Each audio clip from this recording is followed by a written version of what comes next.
guys?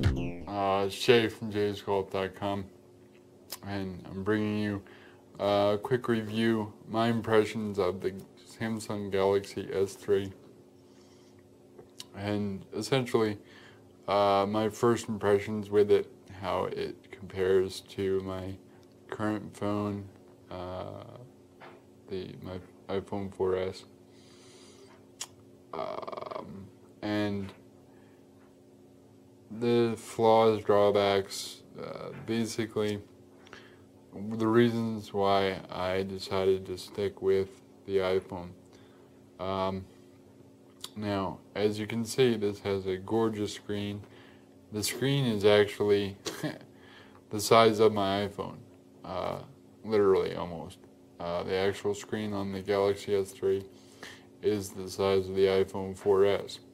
So the AMOLED screen is gorgeous when you're watching a movie on it, or you're watching a YouTube video or something of that nature. It's beautiful. And the reason that I decided to give the Samsung Galaxy S3 a shot was because if you see my previous videos, I do have the Nexus 7, so I've gotten my hands dirty with the Android operating system, so I wasn't put off by it that much.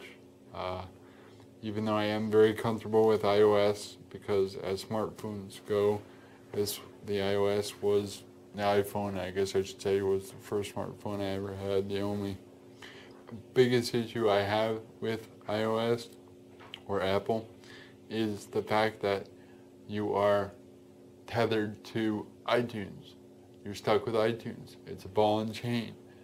I can't stand it. One of the benefits that I found with the Nexus 7, and similarly with the Galaxy Nexus, Galaxy S3, is that it has the Android system, so you plug it into your computer, it shows up as a directory. You drill down into ringtones, you cut up an MP3, you put that into the ringtones folder, and bam, you have a ringtone to use.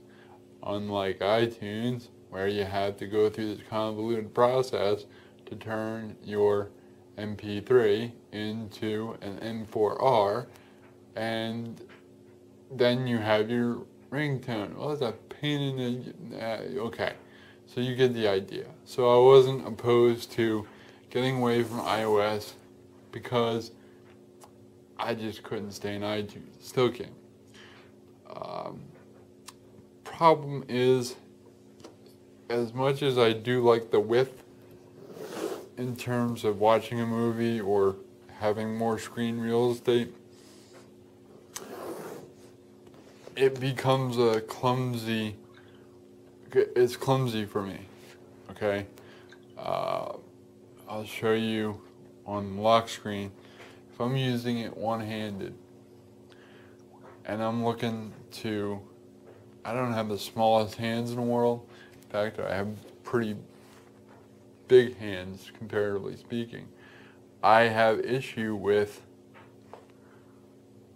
reaching my thumb across. I'm trying to wake it up so I can show you, because my thumb pad touches the edge of the screen if I'm over here. If I'm on this side, it's okay, but if I try to reach over, I'm gonna hit either the phone button or the capacitive button. So all of a sudden I'm doing something and I bring up the settings menu. Well, I can't be having that. So that was the first deal breaker for me. Second one, and I know this is gonna sound kind of silly, but it's very specific to me, is the camera app. I cannot use the stock camera very well because I am shaky. So any pictures I take with the stock camera app are gonna be blurry, out of focus, not sharp. There's an application on iOS called ClearCam. It takes 6 consecutive burst shots fairly quickly and takes the clearest of the 6 and drops that into your camera roll or your gallery, whatever you're familiar with. instantly. So you can just take picture after picture. It takes a 6-shot burst, picks the best one, and it works painlessly. And I didn't realize how much I took it for granted until I got onto an iOS device with a camera and couldn't find that app or anything like it in the marketplace.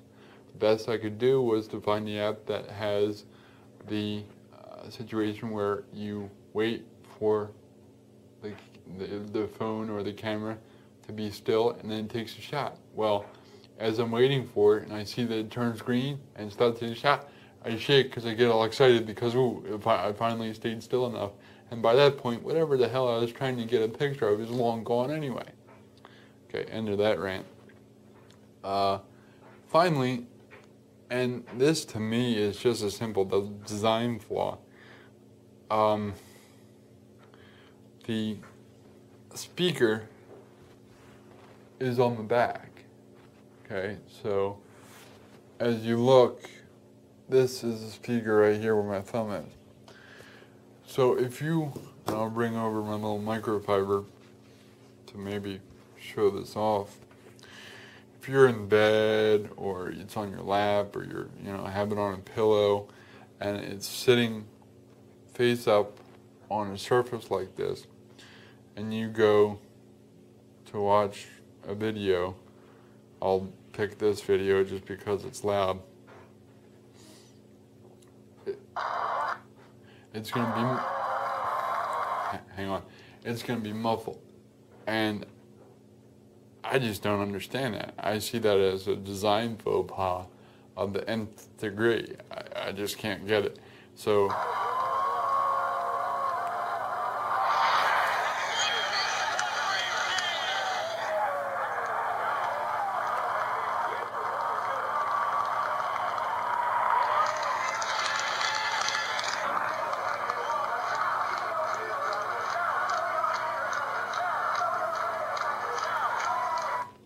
okay, now I'm sure you could see and or hear, I should say, the difference.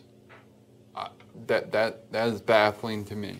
I don't know about you, but if I'm sitting on my bed or I'm going to sleep and I'm looking to maybe I got it next to me on the pillow or whatever, and I'm watching some videos or listening to some music to fall asleep to. I'm listening to it on this and it's muffled. Seriously? That kind of blew my mind. And it's not much different where if you're watching the video or you're listening to music and you're looking at it like this, it's still facing away from you. At least when you are using an iPhone, it's on the base, on the bezel. So if you can put it on its face or its back and it's not going to be muffled. So again, that kind of those things that I mentioned pretty much turned me off. So I think I'll be sticking with the iOS as much as I can stand iTunes. Everything else about iOS, forget iTunes, but iOS, I like it. I like it better than the makeup of this phone. Now, the new Google Nexus 4, I think, that has possibilities. But one of the biggest drawbacks to that is it's still 3G. At least this is LTE or 4G, whatever you want to call it, where available. Disclaimer. So at least I had that going for me. But as I just described, all those things, it's not a viable, it's not a useful phone for me. So I know I went on a little bit long on that, on the drawbacks, and I didn't really focus on much of the pros. But again, this was specific to my uses, and who knows, maybe it helped you out. If it did, please do hit that like button if you dig it. If not, then don't. Haha, just kidding. Definitely hit the like button if you dig it. And keep watching for some future videos. Thanks.